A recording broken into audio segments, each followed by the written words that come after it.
காலையிலே நம்ம முயல் குட்டி போட்டுருச்சு.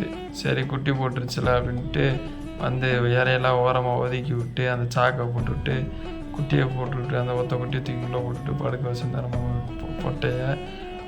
இதுக்கு முன்னாடி நம்ம தலைவங்க எப்படி தான் ரொமான்ஸ் பண்ணிக்கிருந்தாங்க. தலைவனை தூக்கி தனியாக போட்டு வச்சாச்சு. இப்பெல்லாம் காரணமானவன் நீ தானடா அப்படின்னு தலைவன் பொண்டாட்டி இல்லாத சோகத்தில் உட்காந்துருந்தாப்புல. சரி தலைவன் சோகமாக இருக்கானே இவனை எப்படியா குசிப்படுத்த விட்டு அந்த இறை இருந்துச்சு அதை அள்ளி போட்டோம்னே தலைவன் டாப்பில் சாப்பிட்றதுக்கு.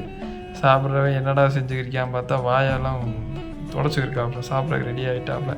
சரி அப்படியே எல்லாத்துக்குமே ஃபீட் பண்ணிடலாம்ட்டு அப்புறம் நம்ம இங்கிட்ட இருந்த மீனுக்கெல்லாம் ஃபீட் பண்ணிவிட்டு சரி இப்படி ஆக்டிவாக இருக்காங்க என்ன பண்ணுறாங்க அதை பார்த்துக்கிந்தான். அப்புறம் இங்கிட்ட இருந்த ஒரு 2 மீனுக்கு அப்படியே போட்டுட்டு உட்காந்து பார்த்துக்கிந்தான் சாப்பிட்றாங்க என்ன பண்ணுறாங்க. நம்ம தலைவி அப்படியே தலையை வேறு வெளியே எட்டி பார்த்தா நம்ம தலைவி அப்படியே உள்ளே போய் சாப்பிடுன்னு சொல்லிட்டு அப்படியே பக்கத்துக்கு உள்ள நம்மளோட தலைவிக்கு அப்படியே டாட்டா பாய் சொல்லிட்டு அப்படியே கிளம்பியாச்சு.